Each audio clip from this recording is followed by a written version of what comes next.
content presented in this podcast is based on real events and may contain graphic descriptions of violence, sensitive topics, and explicit language that may be triggering, offensive, or sensitive subjects to some viewers and listeners. Discretion is advised. The purpose of this podcast is to explore and discuss true crime cases for entertainment and educational purposes only. This podcast does not intend to glorify or sensationalize crime, but rather aims to analyze and understand the complexities of human behavior in the criminal justice system. We encourage listeners to approach this content with empathy, critical thinking, respect for the victims and their families. On June 9, 1912, in Villisca, Iowa, the Moore family was making their way back home around 9:30 p.m. from a children's program at the local church. Katherine Moore's friends, Ina and Lena Stillinger, were attending with the Moore family at the church, and they made their way back there to spend the night. Seems like any other summer evening in the Midwest. They're all washed up and said their prayers before laying their heads down to sleep. Little did they know that they would never wake up that night. One of the most gruesome unsolved cases in American history, the Villisca Axe Murderer murdered the entire Moore family along with the two friends of Katherine, Ina, and Lena. A murder so random, yet a murder scene filled with such rage that left the Midwest just terrified. What would possess somebody to randomly mutilate an entire family with an axe? Or was it as random as we thought?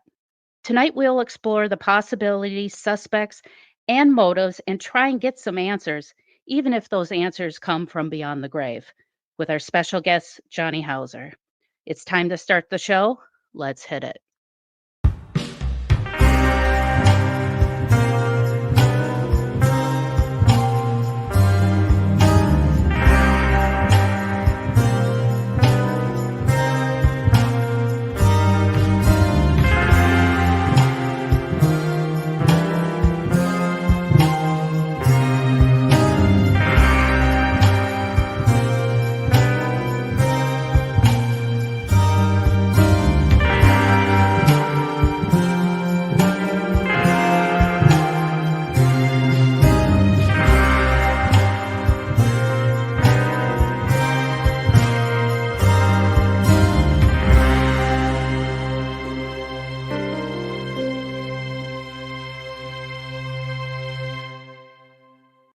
Hi, and welcome to another episode of Mysteries, Mayhem Merlot. I am your host, Winnie Schrader, and tonight I want to explore a case that, oh gosh, they have those one cases that just keep you up at night. The unsolved ones, the ones that are just so random that make no sense at all. Well, the big one that comes to mind is the Villisca Axe Murderer house. And we really can't grasp what really happened. I mean, we know what happened, but who did it? Why did they do it? And with evidence lost and stuff, sometimes we have to rely on some more unconventional ways of finding out the truth. And that's why I have my special guest, Johnny Hauser. Johnny Hauser, welcome to the show. Hey, thanks for having me. Okay, so you kind of come from the paranormal side of things, but how did you get into the paranormal, and how does that tie to the Villisca Axe Murderer house? So, growing up, I was like every weird kid. I can remember seeing the commercial of Time Life Mysteries of the Unexplained book series, and I begged my mom to get copies of that. But back in those days, I was very much UFO, Bigfoot, Loch Ness Monster, crypto guy. Which turned into ghosts probably about the time I came to the Axe House. But in between all that, I was very true crime nut. Like, I am a true crime nerd. And I'm not one of these people that think serial killers are cool.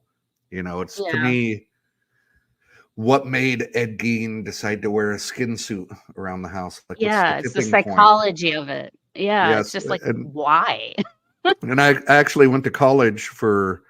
I was wanting to get into forensic psychology, because when I was in 7th or probably 6th grade, I checked out this book from the library called A Child Called It by David Peltzer.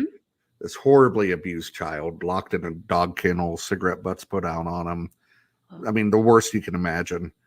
This kid's fine. He didn't kill a bunch of people.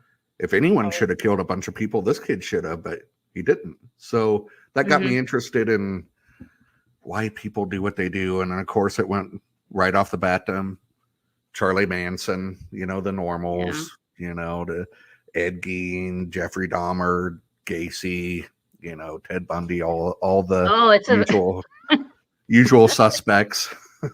right. It's a rabbit hole. Trust me. I've been up many nights on YouTube going down those serial killer rabbit holes because you just want to know. You want answers. Why was it done?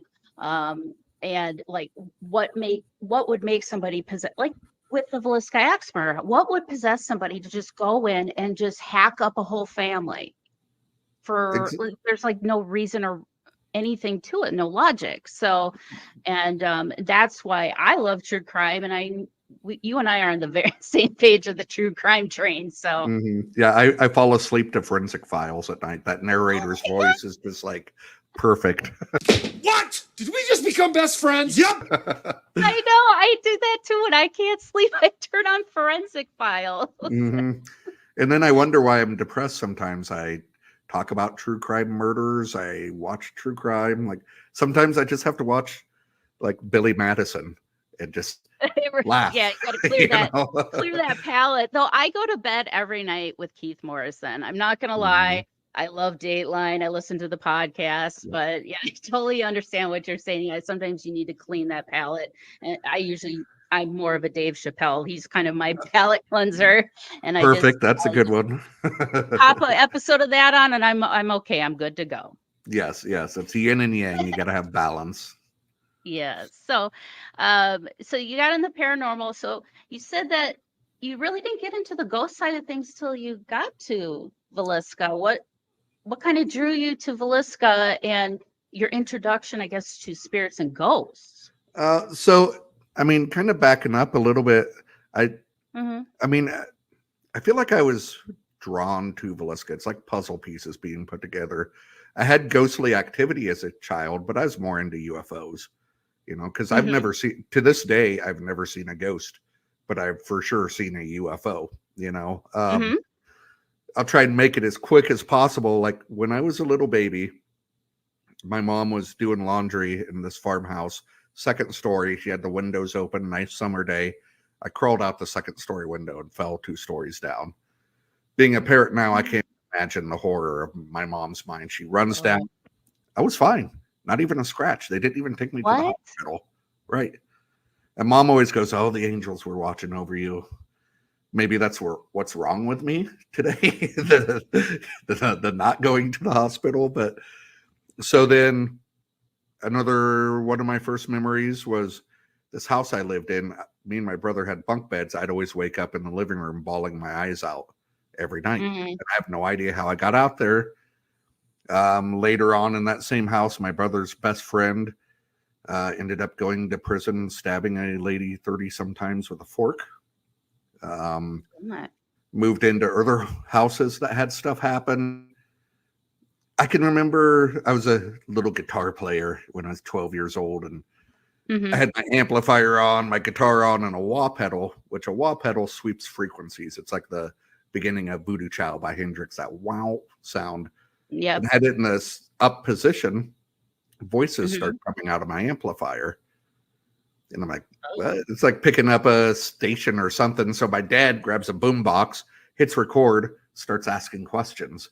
We're doing a ghost box session in the 89, Wow. Well, we take this tape to different relatives and they would start crying. That's grandma's voice. I know that's grandma's voice. And it said something about Johnny car wreck. A week later, I got in a car wreck. So like right off the bat, I'm seeing how this is affecting other people, hearing spirit voices. But still, I'm out looking for Bigfoot tracks in Iowa. Yeah, you can help it. My first job was filling in graves at a cemetery. I mean, I went to a class reunion and everybody there's like, yeah, we knew you'd be doing something like this when you were. And like, Napoleon Dynamite, that movie? Yeah. Where he's doing the essay on Loch Ness Monster. And they're like, scientists are placing explosives that's looking, and everybody's laughing. I did that in the Oh, 7th you did. grade, Okay. and it was the You were same reaction. Yeah, so yeah, you were kind of that kind of outcast kid, but now you're kind of the cool go-to ghost guy. So trust me, I was a nerd too. People didn't understand why I liked the stuff that I did. I'm Mhm. like a sci-fi nerd, and I was a tomboy, but I stayed true to myself, and so did Right. you. And look where it's gotten you. I mean, you're happy doing what you're doing, Mhm. and you can't ask for a better life than that. So hey, Right. all power to you. Keep doing what you're doing. You just be you, Johnny. You just I, be I what else am I going to do? You know? Um, so then I was a musician out in Nashville for about 15 years, and not a lot of people that know me know that. I mean, there's YouTube I didn't videos. know that. Yeah, there's YouTube videos floating around of me in a cowboy hat Oh. on a stage doing country, which Oh, I'm gonna have to do some rabbit hole yeah, on YouTube for that, Johnny. yeah. So ended up meeting my now ex-wife, which sounds like a country song, in a city. And Mhm.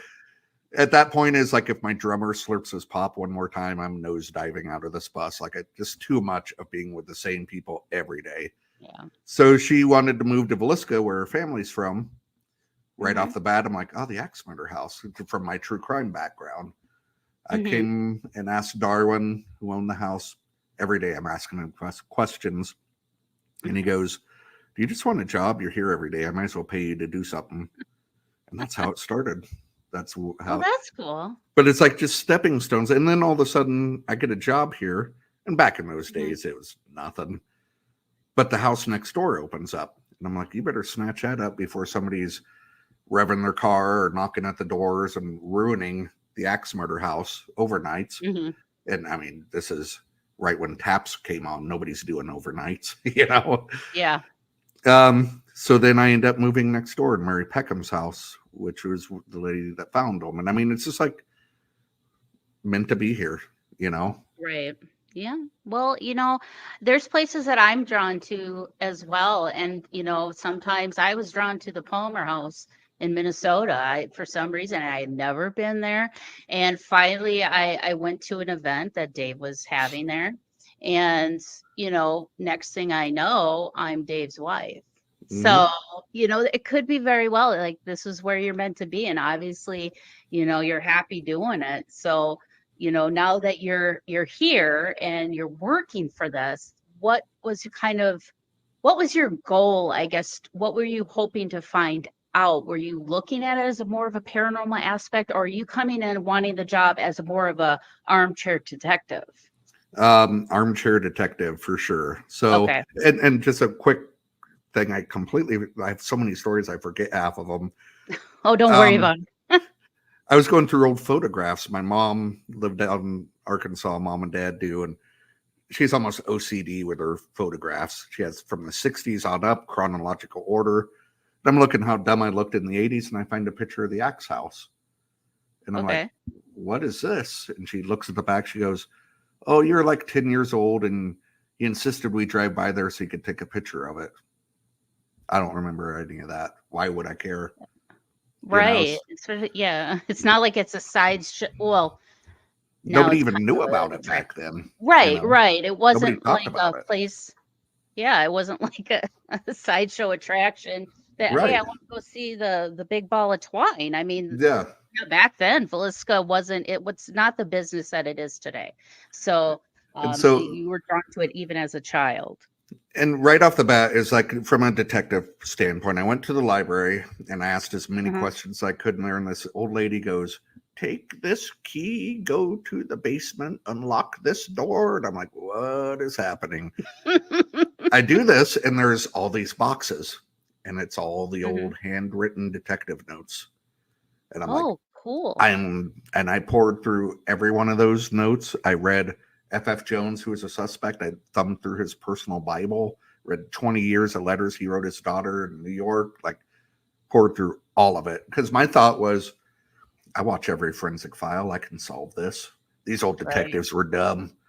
But what I Yeah. figured out was these old detectives were like Sherlock Holmes type Mhm. guys. They looked at crossed every T, dotted every I, so I just started really going down the rabbit hole of detective standpoint, but then TV shows start coming out and they start coming to the Axe House, and pretty soon I'm like, there's people with matching black t-shirts that investigate ghosts. Like I had no idea. It's like there's teams with walkie-talkies and I know, you're like, is this Ghostbusters? What's going on? Because I mean, back then paranormal TV was just starting. So it wasn't like a huge known thing like it is today. So you start getting these TV groups coming in and wanting to do overnights and ghost investigations. Mm-hmm. So did you feel like, why are they doing that? Did you have a correlation to see like maybe they're reaching out in an unconventional way to help solve the murders? My first thoughts were just like, I thought I was the only weirdo, I thought it was just me. And then it was just like, all these other people do it. So then I have a million questions. Like, I am very much of, no matter what you do in your life, you can always learn from people. And what's unique about my situation, and I'm very humbled by, is the people that I'm asking how to ghost hunt and theories, just getting started. It's Paranormal State, Ghost Adventure, Ghost Lab, Dead Files, Kindred Spirits, Destiny, like all these TV show people. I'm like, so what's this mean? What's, like, that's who I learned from. So it never was, we're going to solve the case. It was more of, holy crap, this is real, Right. But quickly, like, people would go in and, I command you, tell me who did the murders. And I'm like, or what? What are you going to do? I command you. But then people were getting different names that nobody's ever heard of. Oh, it was Jack Smith. He did it. I was like, who's Jack Smith? Right. So I always pour through those notes once a year, which incidentally, they're all gone now. I don't know where they went. But oh no, all these names people were getting throughout 2 or 3 year period were random townspeople's names. They were all people that lived in this town. And so right off the bat, I'm like, whatever's in here is just messing with people, just throwing out random names, but they're names of people who lived in town at the time, which is super creepy. Ghosts reading the white pages of Villisca. Right. And so and Darwin would always go, oh, you roll a ball, the kids will roll one back to you. I never got that vibe from the house ever. And I make a lot of Axe House purists mad with this. I don't think the family's ever been there. I think it's something totally different. You think it's something totally different. Yeah. For sure. I would love it. That's one of my bucket places. I do want to go and do an investigation because I'm also an empath. And when I do ghost investigations, I base everything off of feelings. So I'm kind of drawn to that and I think it's because I'm a mother and there's a lot of children. Right. Children. Gotta love them.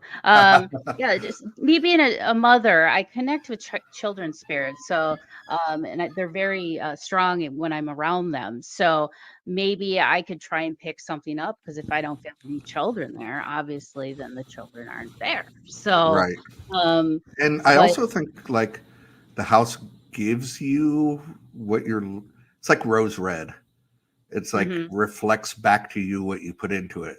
If you're looking for kids, you're going to get kids. If you're looking for the come at me bro thing, that's what you're going to get. Yeah. Go ahead.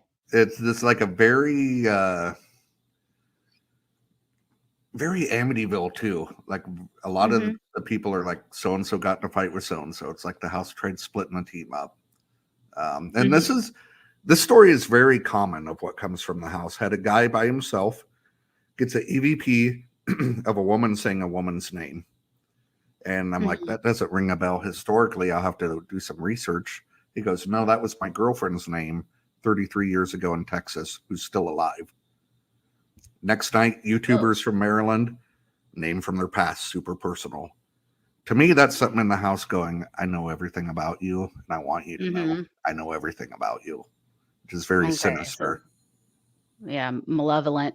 Now, with the history of the Villisca house, what's kind of the history of it? I mean, it's kind of painted as this mecca of a murder, but a family lived there. It was just a small, rural town in Iowa. So, what's the history of the Villisca house? So basically, June 9th, 1912, town had a church service, which got over about 10 p.m. It was like an end of Bible school event. The Okay. Moores come home with Ina and Lena Stillinger, two friends, and they actually had two other little boys walking with them. They went home last second. Okay. Ina and Lena stayed the night because it's dark. The plan was her school teacher was going to meet them out front the next morning and walk them home. This is about 10 miles or so. Next morning, Mary Peckham, the neighbor, is up at 5 a.m. doing her laundry, and by 8:30, she's just like, something's not right here. So she gets Ross Moore, a relative, to use his key. He finds Ina, and he walks into the downstairs bedroom, sees two bodies in the bed with a sheet covering.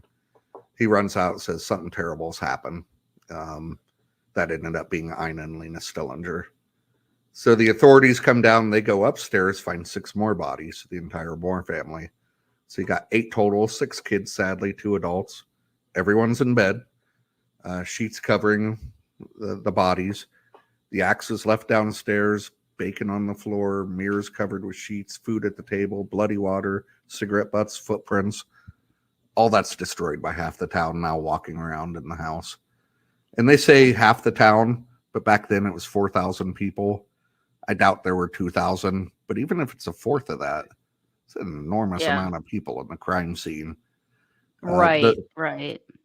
At one point, the medical examiner's in there going, will you get these people out of here? Like, what are you doing? And the cop goes, as soon as I push them out the front, they come in the back. National Guard got deployed to get control over everything. It was that outrageous. Wow. And That's so, detective from Kansas City shows up. He's drunk. So that's where that starts. Good choice. Next day, they sober him up and they proceed to question people in town looking for motive. And that went on for 5 years. So the idea of there being 3 or 4 suspects, every podcast, every TV show, every documentary focus on F.F. Jones, Andy Sawyer, Blackie Mansfield, because it's state senator, schizophrenic minister, killer from a train. The guy that owned the shoe store is a suspect, but killer from the train, shoe store. Like, that's not exciting for television. No. But the guy the truth, takes everybody's souls, literally. Right. The truth of the matter is, it was 5 years of gossip in a small town about a murder. Everyone was looked at. Everyone was a suspect. Right. And when the crime scene is being contaminated by everybody, especially then, the police knew that they were limited on evidence because, how can you they didn't know the DNA. They did do fingerprints at that time, I believe. But, the lack of the scientific evidence we have today that could probably would have pinpointed a suspect right away. They have to do a lot more legwork.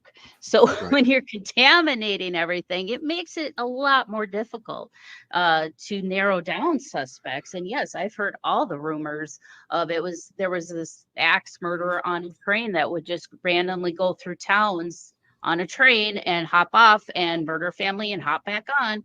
So I totally understand. So when you were looking at all the evidence that you read about and researched, what was your feeling on the suspects that people were kind of throwing names out there in the town at the time? I've gone through every single suspect in depth. Right off the bat, like everybody in town thinks F.F. Jones is state senator. So I wanted to know, why does everybody think that? Even Mary Peckham, who lived in this house, left to tell the grand jury what she heard, and she goes, I know F.F. Jones had something to do with this. And the guy overheard her and said, you better be careful with that. Jones came from New York City. So right off the bat, New York City, it's like small Iowa town. Yeah, right. He takes over collections of the bank. And before Okay. Jones, it was maybe next year's crops will be better. We'll work with you. He's like, nope, Mm-hmm. if you can't pay, I'm taking your collateral. He makes a fortune, builds the biggest house right on the corner in town. All the farmers thought that was him flaunting their losses in their faces. They just hated this guy. Yeah. I've talked to senior citizens today of you'd see Jones walking down the street, you'd go to the other side. Sounds like a you problem to me. You know, Right. or Jones wouldn't look you in the eye. That's a sure sign of guilt or anxiety or OCD or autism or Right. sounds like she killed people. He just doesn't like you. Right. And I've thumbed through his Bible where he's highlighting love thy neighbor, stuff like that. Jones was state senator. He also owned a farm implement store. People said, oh, Joe Moore worked for Jones and started his own farm implement store. This farm store was a side hustle for Jones. He was trying to become governor. And Jones was so cocky. He's like, of course, Joe started his own store. I trained him, and I only trained the best. Game on, Joe. You know. So then it turned into Joe had an affair with his daughter, and she's pregnant. Well, she wasn't pregnant. Joe had an affair with his daughter-in-law, and his son was too big of a wimp to do anything about it, so he hired Blackie Mansfield to kill him. William Mansfield sued for defamation and got $3,000 back then. That's a lot of money. They didn't just give him that. They looked at every angle and realized we messed up. So Jones is out right off the bat. Okay. This killer from the train idea. I was kind of hot on that for a long time until I met the lady that wrote the thesis on that. She wrote the college thesis on it. She said she did it just for a fun idea.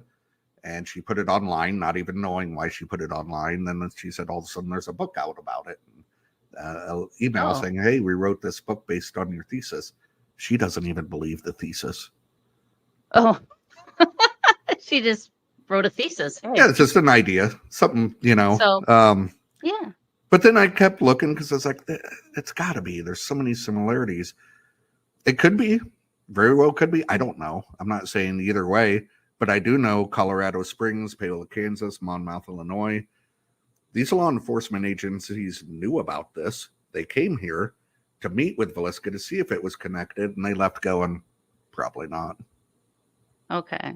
So the authorities that were working on the train murders, they came and saw that, I don't think this is the same. You don't have, this is our guy.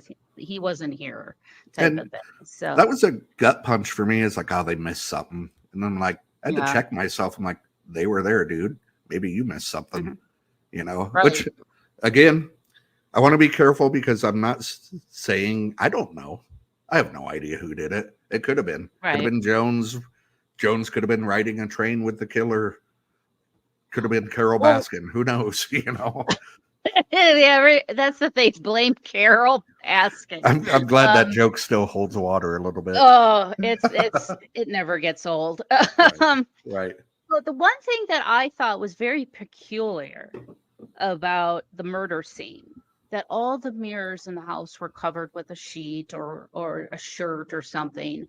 And the bacon wrapped in a cloth on the floor. Usually that's like a significant message. I mean, The Godfather, the horse head in the bed. It's not normal to leave raw bacon wrapped in a towel or a cloth on the floor in a room where two little girls are laying in their bed, mutilated and murdered.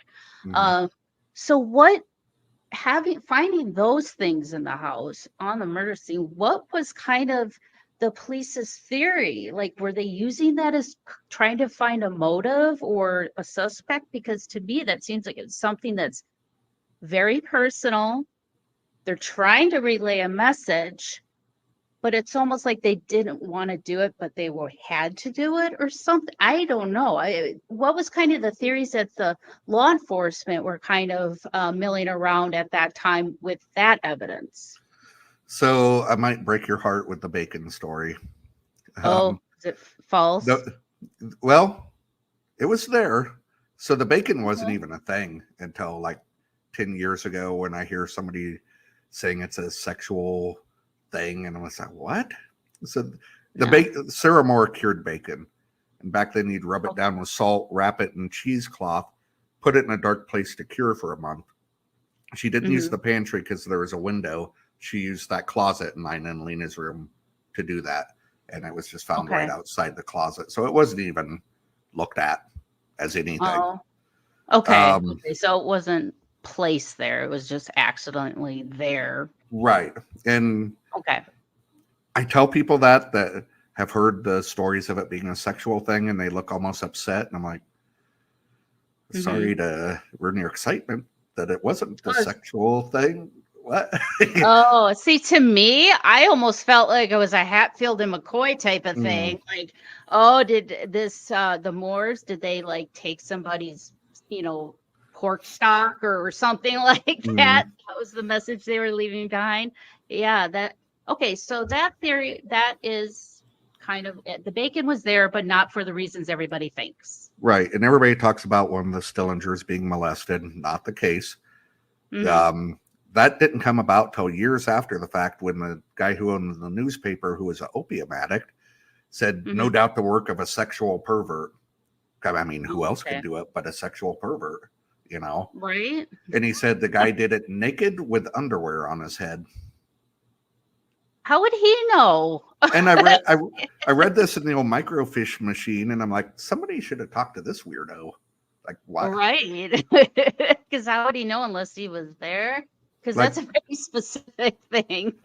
She wasn't, her arm was up like this, and her leg was dangling off the bed. She didn't have a blood stain on her inner thigh, is right above her knee. Her underwear was missing. He'd wiped the blade of the axe off with them and threw them under the bed. Her sisters were folded up on the dresser, presumably where the other pair was. So it's like, this is 1912. You have like a pair for the week. You know what I mean? Like, hygiene was not what it is today. Like, so it would have been customary to lay that stuff aside. And I think he hit them and just reached behind, grabbed, wiped it, threw it under, set the axe down, because it was just right next to the dresser. The mirrors being covered was very peculiar. Of course, at the time, they think a lot of superstition back then, and the idea of souls being trapped in mirrors. With modern forensics, we know that killers will cover mirrors because they don't want to look at themselves as a killer and see what they've done. I just say you can't rationalize crazy. It meant something to this person. What? Who knows? Right. Killing 8 people meant something to him. Sitting down and eating beans and bread at the table after he killed meant, like, this guy's not right. One of Sarah's nightgowns were torn in half, one over each front door. There was also, nobody talks about this, Ina and Lena's room had a door on it with an oval window cut out in the door. That was covered with a sheet. Like, you're in the house, you're going to find it. I've often thought, what if this guy had some kind of facial disfigurement and he didn't want to see that, and that's why he hit them in the faces only? I mean, it's a stretch, but who knows? Well, when you look back at some of the historical cases, like a psychiatric care, for instance, I mean, the Elephant Man, they treated him like he was a sideshow, but they have like this weird self-hate when they're disfigured, whether it's from a fire or they were born that way, and a lot of times most humans, they like to deflect what they're feeling onto others, and that could very well be like he could have had something going on, and that could also be why he was covering up windows too, because if he knew if somebody saw him, he would be an easy person to pick out if he did have a disfigurement, like if he had, like half of his face was burnt or something like that. So that could be part of the reason why he closed all the windows and stuff. Right. Yeah, and it's a very, like, to hit somebody in the face that many times with the blunt end of an axe seems personal, But these little kids didn't do anything to anyone. And if you had a beef against Joe, they had guns and knives back then. Find them in an alley. Like you just picked the craziest weapon you can think of to kill somebody. And you went in and you're one scream away from total chaos in the house. Like this is a precise blow to each person. Yeah. Right. And some people think it was one-handed because the house is pitch dark at nighttime. So how are you walking around and knowing where to hit? Did he have a lamp in one hand? And I mean, that's hard to do. Like I can't do that. Because one of the theories I think they've said, they think that he was in the house already before they got home and he hid up in the attic or somewhere in the house. Because I'm assuming that the door was locked. I don't know if they kept their door locked or if they just did that at night, but I know the door was locked when Rossmore was called over to use his keys. So the front door was locked. I'm not sure. Did police reports say that all of the doors were locked in the house, or was a back door left open or something? So it was when the guy got in the house. It was unusual for people to lock their doors. This is what made people lock their doors in town. In fact, after this, the hardware stores ran out of door locks and window bars because nobody did it. And so they think that the killer took the house key on his way out. It's a skeleton key, could lock it from the in or out. In fact, Rossmore did not have a key to the house. He just had a bunch of skeleton keys and found one, kind of jimmied it open that fit. You know, very, very simple lock. So most likely the guy locked it on his way out. Was he hiding in the attic? That seems the most likable approach. If he creeps out, the exit from the attic is 5 feet from the parents' bed. Dad would have had to been first. He just boom, boom on both of them to incapacitate them. There's a big pool of blood at the top of the steps where the detectives say he basked in his fiendish glory. I think he heard something and froze as the blood dripped off the axe. Maybe a kid's like, hello? And then waited for him to fall asleep. Went in, boom, boom, boom. The kids upstairs, went downstairs, got those two, came back, got them again, back downstairs again. There's a little evidence, evidence to that. Sarah's shoes were at the foot of the bed. Joe's hand was kind of like this, and the blood was pooling in his hand, ran into her shoe.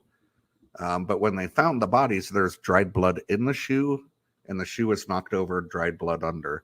So they think he knocked it over on a second turn. Oh, gotcha. So then that's when the blood went under the shoe instead of inside of it. As far as the kids, I mean, there's marks in the ceiling. There's marks on the side of the wall. He's going crazy in there. And in fact, in the kids' room, without being gross, like the blood splatter is like up like this from the beds. But there's also horizontal blood splatter around the room to where it looked like he took the axe and just swung it around like this as blood. Wow. Yeah. The guy's going nuts in there, basically. Wow. That's very unnerving. Yeah. Obviously this guy was not psychologically sound at the time of this murder.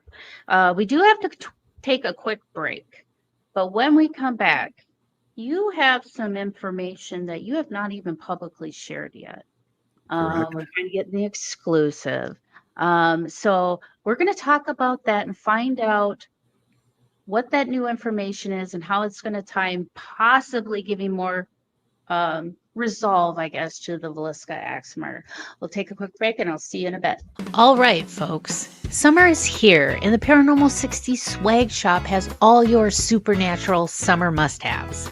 To comfortable, breathable tank tops for both men and women, to a paranormal investigator's must-have tool, a Bluetooth speaker for those EVP burst sessions that you want to do.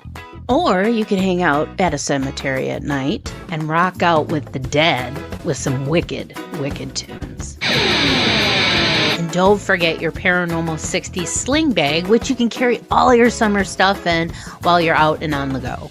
And don't forget our #1 seller, the travel mug. It's important to stay hydrated, especially in those dank and hot places y'all investigate, especially in the summer. All you got to do is go to paranormal60.com, click the swag shop tab at the top of the page, and then go to the Paranormal 60 collection, and that's where you'll find all your summer must-haves from the Paranormal 60 swag shop. And remember, kids, stay spooky.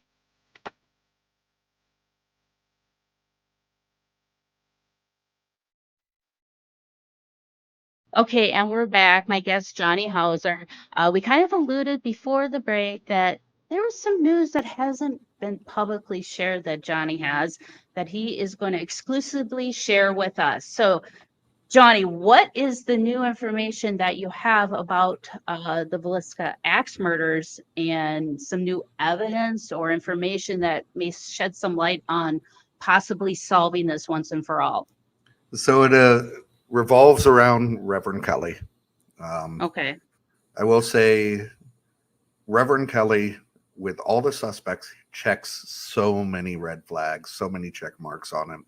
Like, Okay. he was here, this man from the train who, whatever, is nobody even knows where this guy was. Kelly was 2 blocks up the street, right up here. Okay.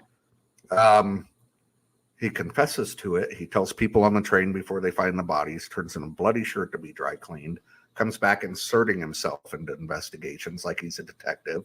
Like, guilty 101 with this guy right off the bat. He's schizophrenic for sure. He was hospitalized, labeled as schizophrenic, got out, tried signing up for the draft saying he was 30 and he was 60. So that didn't work out too well. There's strong evidence that he was possibly bisexual, which who cares? But back 100 years ago, having that wrestling in his mind, his thoughts. And the only reason I even think about that is Jeffrey Dahmer is wrestling with that in the 70s, which the 70s, everybody was going wild, Right, but like 1912, a minister, So this old detective note has surfaced where a lady gets up to use her restroom in the middle of the night in South Dakota. Kelly's just sitting at her kitchen table. And she's like, hi, can I help you? And, time is being different. She's like, maybe this drifter needs a meal, So he starts going, how the killer in Villisca made a big mistake with turning in a bloody shirt to be dry cleaned, and how the killer has a compulsion to kill that he can't help. Therefore, we should all pity this guy, everyone. We should really feel sorry for him. And I'm like, what? Who's going to say we should pity a guy that killed 6 kids with an axe? None of my friends. And I'm like, one person is saying that, the one who did it. I'm not a bad guy. Not long ago, I had a lady in town that came up to me, older lady, and she said, did you know so-and-so? I'm like, no, I didn't. He was 100-and-some-year-old guy in town. He was an elder for the Presbyterian Church for over 60 years. And he said that decades ago, he had told her that right before Kelly died, they got a letter from him from New York City confessing to the whole thing, and they burned it. Now, I would have called it. They burned it. I would have just dismissed this because I hear a lot of stories. I've heard my grandma was supposed to walk home with him. Well, she's 60 and this is 112. Anyway, so there's 2 things that ring out in this. Nobody knew what ever happened to Kelly until we hired genealogists to track him down. They couldn't track him because he changed his name and occupation every single place he went to. So they backdoored it and tracked his wife to New York City. In fact, Dr. Epperly, Roy Marshall, who wrote books on this, didn't know that. And I told them, they're like, really? And he's buried in the Bronx out there. Like, here's all this stuff. So that checks out. And nobody would have known that back then. Now, the idea of they burned the letter, you're thinking, why on earth would they burn the letter? That's so stupid. So decades ago, going back to F.F. Jones, everybody in town hating F.F. Jones, thinking he had something to do with it. F.F. Jones is Methodist. The Moores are Presbyterians. There was such a divide in town, Methodist kids couldn't play with Presbyterian kids. F.F. Jones was fired from his own bank because they were afraid that he would divide the town's money because of this whole method. So Yeah. this big Hatfield McCoy feud division in town finally ended. So the Presbyterians get this letter. Kelly's in hell, but burning for his sins. You know, do we burn this or do we reignite this feud again? It makes total sense. And those are a couple things that's come out, like I say, that nobody's heard of, and it just points right back to Reverend Kelly every single time. Yeah, I mean, with a confession too. I mean, and you know, looking back on like what you were talking about, his persona, what he was going through at the time. It does fit like somebody who could literally just pop a screw loose and go ballistic. Yeah, You know, schizophrenia not treated. And he also said he thought God was telling him to kill, just like God told him to burn those buildings in Nebraska. Later, they found in Sutton, Nebraska, where he was living and preaching, a bunch of buildings were burned. He just confessed to that. Yeah, so it's almost like, he's using religion as a scapegoat to justify what he's doing. And you can't, that doesn't work. My God would not tell you to go murder and hack up an entire family for no reason. That's not a Christian thing to do. I've interviewed schizophrenic nurses in depth. They all say that their schizophrenic patients, the voices they hear are very much what they're into. So like Kelly, being a minister, of course, it's going to be God. Right. Their schizophrenic patients that they said in particular are terrified of mirrors. I mean, it just, there's everything with this guy. Like if he didn't, but I mean, there's a few things that lose me. He said he walked past the parents, killed the kids, then the parents. Moms have a radar. Like I can't believe he killed Sarah's 4 babies while she's 10 feet away sleeping. You know? But then he said he wanted to take a nap, and that's when he found Dinah and Lena. Like that's such a weird thing to come up with. I wanted to take a nap. It's so crazy. Oh, no. I mean, you said like he was doing weird things, like going into the kitchen, and you know, it almost was like he would have probably gone in there and made himself a sandwich in between, like waiting for people to, you know, it just, the whole scene to me felt very schizophrenic, very chaotic. Like there was no planning to it. It was just kind of this raw, just uninhibited guy going ballistic on people. And that does fit like a schizophrenic, dementia, all that kind of encompassing bipolar. I mean, he could have been very well bipolar as well, but they didn't know about that back then. And psychiatric care was very minimal at that time. A lot of times they would just throw these people in a hospital and forget about them. So, you know. He said that a voice said, "Rise, Peter, slay and eat." He went for a walk, which is 2 blocks down the road right here. I saw a shadow. The shadow came out of the backyard, handed him an axe, and said, "I am the door." Followed the shadow in the house. Felt like he's led beyond his own control in a dreamlike state.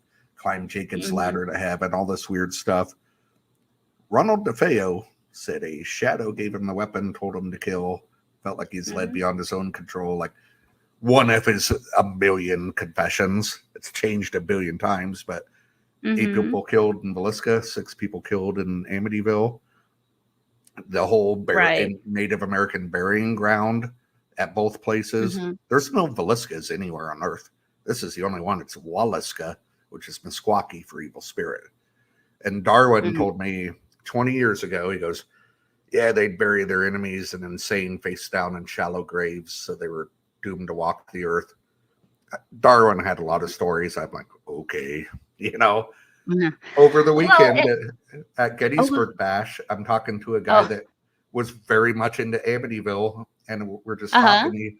He goes, there's native burying ground around Amityville.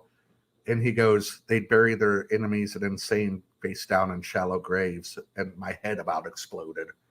Like in 20 years, that's the second time I've ever heard that. So like the similarities are insane.